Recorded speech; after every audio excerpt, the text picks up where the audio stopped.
Hello everyone, welcome और welcome back to the channel एडूटी once again. So इस video में हम लोग नर्सिंग एप्टीट्यूड के कुछ क्वेश्चन पढ़ेंगे जो कि बीएससी नर्सिंग एंट्रेंस एग्ज़ाम में पूछे जाते हैं।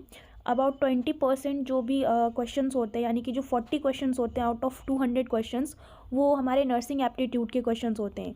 और इस नर्सिंग एप्टीट्यूड के क्वेश्चन में काफ़ी लोगों को डाउट रहता है कि किस टाइप के क्वेश्चन आते हैं, क्या पूछा जाता है, बिकॉज ये हमारे एग्जाम का 20% पार्ट कवर करते हैं। दैट इज़ 40 क्वेश्चन जो होते हैं सिर्फ इसी के होते हैं। तो जो नर्सिंग एप्टीट्यूड का पार्ट होता है उसमें नर्सिंग से रिलेटेड जो बेसिक नॉलेज होती है कि आपको क्या पता है नर्सिंग से रिलेटेड, या जो भी इसकी फाउंडर है उनसे रिलेटेड कुछ क्वेश्चंस हो गए, या हेल्थ से रिलेटेड जो क्वेश्चंस होते हैं नॉर्मली बेसिक क्वेश्चन जो आप 11th-12th में पढ़ते हो, जो आपकी बेसिक नॉलेज पर डिपेंड करता है, वो पूछा जाता है। कोई टफ क्वेश्चन नहीं आता है, ऐसा कोई आउट ऑफ सिलेबस भी नहीं आता है कि आपसे ना बने। ये बेसिक नॉलेज या बोल सकते हो जो कॉमन सेंस पर डिपेंड होते हैं वो क्वेश्चन होते हैं। अगर आपका सेंस ऑफ ह्यूमर अच्छा काम करता है, आपको बेसिक नॉलेज है चीज़ों के बारे में, तो आप सारे क्वेश्चन करेक्टली आंसर कर पाओगे। इसके लिए कोई अलग से सिलेबस या कोई बुक नहीं पढ़नी होती है, ये बेसिक क्वेश्चंस होते हैं। तो वो किस टाइप के क्वेश्चंस होते हैं इस वीडियो पे हम वो देखेंगे। तो यहाँ पे कुछ क्वेश्चंस हैं जो कि नर्सिंग एप्टीट्यूड में ही पूछे जाते हैं, और इनमें से काफ़ी क्वेश्चन ऐसे भी हैं जो ऑलरेडी एंट्रेंस एग्जाम में प्रीवियसली पूछे जा चुके हैं। तो अभी हम देखते हैं वो क्वेश्चंस क्या हैं। तो यहाँ पे पहला क्वेश्चन हमारा है that when was Florence Nightingale born. So सबसे पहले हमें ये पता होना चाहिए कि फ्लोरेंस नाइटिंगेल कौन है, इनका बर्थ क्या कब हुआ, क्योंकि जो फ्लोरेंस नाइटिंगेल है इनका बहुत बड़ा रोल है नर्सिंग में। नर्सिंग में बोल सकते हैं ये नर्सिंग जो वर्ड आया है, जो टर्म आया है, ये इनकी बदौलत है, इसलिए इनके बारे में जानना हमें बहुत ज़्यादा ज़रूरी है। और इनसे रिलेटेड काफ़ी क्वेश्चन पूछे जाते हैं, 2-4 क्वेश्चन लाइक इनका बर्थ कब हुआ, इनका निकनेम क्या है, या इन्होंने कहाँ से स्टडी की, ये सारी चीज़ें क्वेश्चन में पूछी जाती हैं। तो फर्स्ट क्वेश्चन यही है that when was Florence Nightingale born. तो ऑप्शंस हैं May 12, 1920, March 12, 1820, May 12, 1820 and March 12, 1920।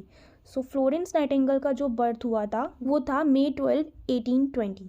तो ये तो हो गया डेट, ये हमें लर्न होना चाहिए, ये हमारे टिप टू टंग होना चाहिए दैट जो फ्लोरेंस नाइटिंगेल है उनका बहुत बड़ा इंपॉर्टेंट रोल है हमारी नर्सिंग में, और इनका जो बर्थ है वो May 12, 1820 को इटली में हुआ था। ये प्लेस भी हमें लर्न होनी चाहिए बिकॉज यहाँ पर डेट हमें बताया गया है। मे भी हो सकता है ऑप्शंस में प्लेस दी गई हो लंदन, जैसे कि लंदन, फ्रांस, इटली, तो हमें प्लेस का नेम भी पता होना चाहिए। तो इनका जो बर्थ हुआ था वो था May 12, 1820 को इटली में, right. Now the next question, Florence Nightingale is known as which of the following. कुछ ऑप्शंस दिए गए हैं यहाँ पर, 4 ऑप्शंस। इनमें पूछा गया है कि फ्लोरेंस नाइटिंगेल किसके नाम से ज़्यादा मतलब पॉपुलर थी। ऑप्शंस हैं founder of health care reform, the founder of statistics, the founder of modern nursing, the founder of social reform. तो अभी अभी मैंने बताया कि जो दैट फ्लोरेंस नाइटिंगेल नर्सिंग से रिलेटेड है, यानी उनका जो इम्पॉर्टेंट रोल है वो नर्सिंग की फील्ड में हुआ है। So the correct option is C, that is the founder of modern nursing. जो हमारी मॉडर्न नर्सिंग है इसकी फाउंडर थी Florence Nightingale. Then the next question, Florence Nightingale was associated with. Florence Nightingale किस चीज़ से एसोसिएटेड है, यानी किस वॉर से एसोसिएटेड है। ऑप्शंस में कुछ वॉर के नेम दिए हैं जैसे कि 7 year war, 30 year war, Crimean war, 100 war. So the correct answer is C, that is Crimean war. Crimean war मतलब एक लड़ाई हुई थी या वॉर था जिसमें बहुत सारे सोल्जर्स थे, वो घायल हुए थे, तब इन्होंने अपनी नर्सिंग केयर प्रोवाइड की थी, तभी से ये बहुत ज़्यादा पॉपुलर हुई। और उसके बाद फिर उन्होंने नर्सिंग स्कूल और बहुत सारी, उसके बाद इन्होंने बहुत नर्सिंग फील्ड में बहुत सारा लाइक डेवलपमेंट किया, इसलिए ये बहुत ज़्यादा फेमस है नर्सिंग के लिए, और ये फाउंडर भी है मॉडर्न नर्सिंग की। तो किस वॉर से रिलेटेड है उसका नाम भी पूछा जाता है, तो उस वॉर का नेम है Crimean war. Next question, dash was popularly known as lady with the lamp. Option is Mother Teresa, Florence Nightingale, Sarojini Naidu, Devika Rani. So इसका भी करेक्ट आंसर बी होगा, that is Florence Nightingale, because Florence Nightingale को lady with the lamp के नाम से भी जाना जाता है। Then the next question, what is the minimum duration of nursing internship in India. Nursing internship India में कितना टाइम लगता है, इसमें कितना ड्यूरेशन होता है इसका। ऑप्शंस हैं 3 मंथ, 6 मंथ, 9 मंथ, 12 मंथ। तो नर्सिंग इंटर्नशिप यानी जो भी हमें सीखना होता है लास्ट टाइम में, जो हमारी प्रैक्टिस नॉलेज होती है, प्रैक्टिकल नॉलेज, तो उस इंटर्नशिप का जो पीरियड होता है वो हमारा होता है 6 मंथ का। So the correct option is B, that is 6 months. Next question, the word nursing was defined by ICN in which year? जो वर्ड नर्सिंग है वो ICN ने डिफ़ाइन किया था, यानी इंटरनेशनल काउंसिल ऑफ नर्सिंग। तो इसमें ये पूछा है कि नर्सिंग जो वर्ड है वो कौन से ईयर में उन्होंने डिफ़ाइन किया था। ऑप्शंस हैं 1977, 1973, 1972 और the 1978। So the correct option is B, that is 1973। So as you can see यहाँ पे जो भी मैं क्वेश्चन बता रही हूँ ये नर्सिंग से रिलेटेड ही है। नर्सिंग टर्म कब दिया गया, नर्सिंग के फाउंडर कौन थे, या जो भी हेल्थ से रिलेटेड टॉपिक्स हैं उनसे रिलेटेड ही है। नर्सिंग एप्टीट्यूड में मैंने बोला बेसिक जनरल क्वेश्चन ही पूछे जाते हैं आपकी कॉमन सेंस को चेक करने के लिए, राइट। फिर नेक्स्ट क्वेश्चन है the international council of nurses is head quarter in? जो ICN का हेड क्वार्टर है वो कहाँ पर है? ऑप्शन है New York, London, Geneva, Toronto. So the correct option is C, that is Geneva. जो ICN का हेड क्वार्टर है वो सिचुएटेड है जेनेवा में। Next question, what is the duration of BSc nursing course in India? BSc nursing course कितने साल का होता है? अगर हम इस फॉर्म को अप्लाई कर रहे हैं, इसका एंट्रेंस एग्ज़ाम दे रहे हैं, तो हमें इसके बारे में बेसिक नॉलेज तो होगा ना कि BSc नर्सिंग क्या होता है, इसका फुल फॉर्म क्या होता है, इसका जो कोर्स का ड्यूरेशन है वो कितने साल का होता है।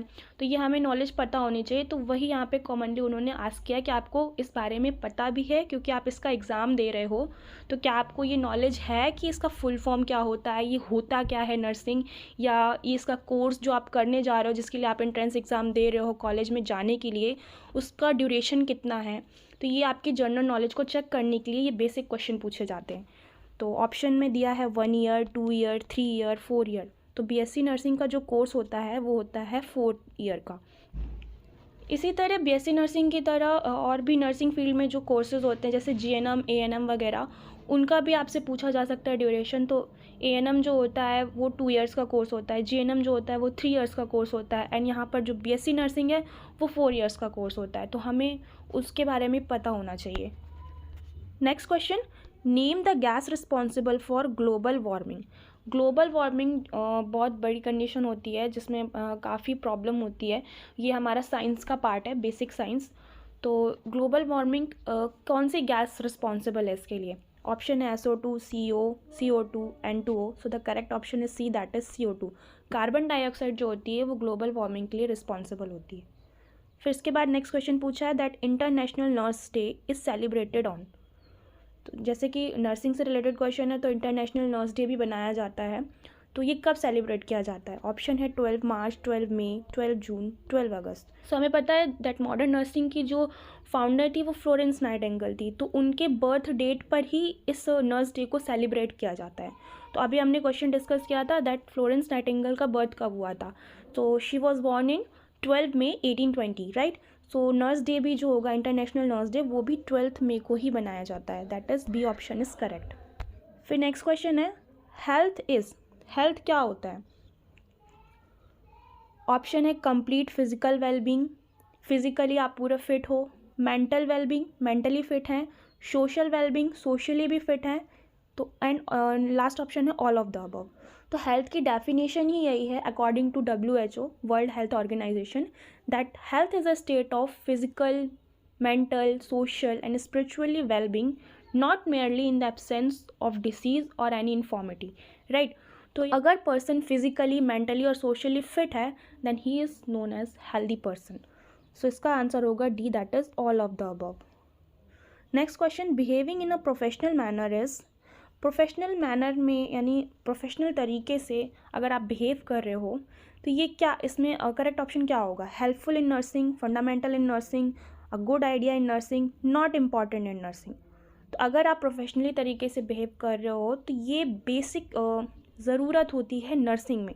तो इसका करेक्ट आंसर होगा ये, that is helpful in nursing. क्योंकि अगर आप नर्स बनना जा रहे हो, बिकॉज अगर आप नर्स बनने जा रहे हो या अगर आप नर्स हो तो आपके लिए ये बहुत इंपॉर्टेंट है कि आपका बिहेवियर कैसा है, आप अपने प्रोफेशन को लेके कितना ज़्यादा लॉयल हैं, आप अपने प्रोफेशन को किस तरीके से एक्सप्रेस कर रहे हैं या अपनी फीलिंग्स को कैसे एक्सप्रेस कर रहे हैं, आप कैसे ट्रीट कर रहे हो पेशेंट को, आप कैसे बिहेव कर रहे हो उससे। सो ये सारी चीज़ें हेल्पफुल होती हैं नर्सिंग में। Then next question, ASHA stands for? ASHA का फुल फॉर्म क्या होता है? Option A ashram social health agent, accredited social health activist, accredited social health agent, associated social health agent. So the correct option is B, that is accredited social health activist. यहाँ पे जो agent वाला option है ये नहीं होगा, activist is the correct answer. फिर है next question, Asha workers work at dash level. जो आशा वर्कर्स होते हैं वो किस लेवल पे वर्क करती हैं, डिस्ट्रिक्ट लेवल पे, कम्युनिटी लेवल पे, विलेज लेवल पे या पीएचसी लेवल पे। सो इसका करेक्ट आंसर होगा सी, दैट इज़ विलेज। जो गाँव में जो भी हेल्थ के लिए या जो भी प्रोग्राम्स चलते हैं तो उस पर आशा के जो वर्कर्स होते हैं वो वर्क करते हैं। Next question, WHO was established on. WHO यानी वर्ल्ड हेल्थ ऑर्गेनाइजेशन, जो कि पूरा हेल्थ के लिए रिस्पॉन्सिबल है, जो भी हेल्थ से रिलेटेड चीज़ें होती है उनको रेगुलेट करता है, कोई भी प्रोग्राम्स हैं या कोई भी पॉलिसीज़ हैं हेल्थ से रिलेटेड निकालता है, तो वो WHO उसके लिए रिस्पॉन्सिबल है, बहुत ही बड़ा ऑर्गेनाइजेशन है। तो ये कब इस्टेब्लिश हुआ था? ऑप्शन है 14 April 1948, 7 April 1948, 7 April 1945, 7 April 1947। So the correct option is B, that is 7 April 1948। तो जो WHO है वो 7 अप्रैल 1948 को इस्टेब्लिश्ड हुआ था। Next question, international women day celebrated on. जो इंटरनेशनल वुमेन डे होता है वो कब मनाया जाता है? ऑप्शंस दिए गए हैं, सो इसमें करेक्ट आंसर होगा ए, दैट इज़ 8 मार्च। 8 मार्च को इंटरनेशनल वुमेंस डे सेलिब्रेट किया जाता है। फिर क्वेश्चन है, which of the following is not a type of nursing program offered in India. इनमें जो ऑप्शंस हैं इसमें कौन सा ऐसा नर्सिंग प्रोग्राम है जो कि इंडिया में नहीं होता है, ऑफ़र नहीं किया जाता है? ऑप्शंस हैं bachelor of science in nursing, that is BSc nursing, general nursing and midwifery GNM, auxiliary nursing and midwifery ANM, doctor of medicine in nursing, that is DM nursing. तो BSc नर्सिंग हो गया, ANM GNM हो गया, ये सारे ही courses nursing के लिए हमारे इंडिया में कराए जाते हैं, सबको पता है, ये बेसिक्स है। लेकिन जो DM नर्सिंग होता है ये इंडिया में नहीं ऑफ़र किया जाता है। सो इसका करेक्ट आंसर होगा D, that is doctor of medicine in nursing. And साथ ही साथ हमें यहाँ पे ANM GNM BSc नर्सिंग इनका फुल फॉर्म भी पता होना चाहिए, इसको अलग से भी क्वेश्चन में पूछ सकता है, दैट GNM का फुल फॉर्म क्या होता है या फिर ANM का फुल फॉर्म क्या होता है। तो GNM मतलब general nursing and midwifery, auxiliary मतलब ANM मतलब auxiliary nursing and midwifery, and BSc nursing का तो बेसिक है, that is bachelor of science in nursing. फिर नेक्स्ट क्वेश्चन है, international AIDS day celebrated on. International जो एड्स डे होता है वो कब सेलिब्रेट किया जाता है? ऑप्शंस हैं 11 दिसंबर, 1 दिसंबर, 1 नवंबर और द 11 नवंबर। इसका करेक्ट आंसर होगा 1 दिसंबर। And last but not the least, the Indian nursing Council Act was proposed in. जो INC था, INC यानी इंडियन नर्सिंग काउंसिल है, वो कब प्रपोज किया गया था? 1945 को, 1947 को, 1958 को और the 2001। So the correct option is B, that is 1947। Indian nursing council was proposed in 1947। So this is all about today's video, जिसमें मैंने आपसे कुछ बेसिक क्वेश्चन शेयर किए। सो इस तरह के और भी ऐसे क्वेश्चंस हैं जो नर्सिंग एप्टीट्यूड में पूछे जा सकते हैं, तो वो मैं आप लोगों को नेक्स्ट आने वाले वीडियो में शेयर करूँगी। बट आज के लिए इतना ही। Thank you so much for watching this video.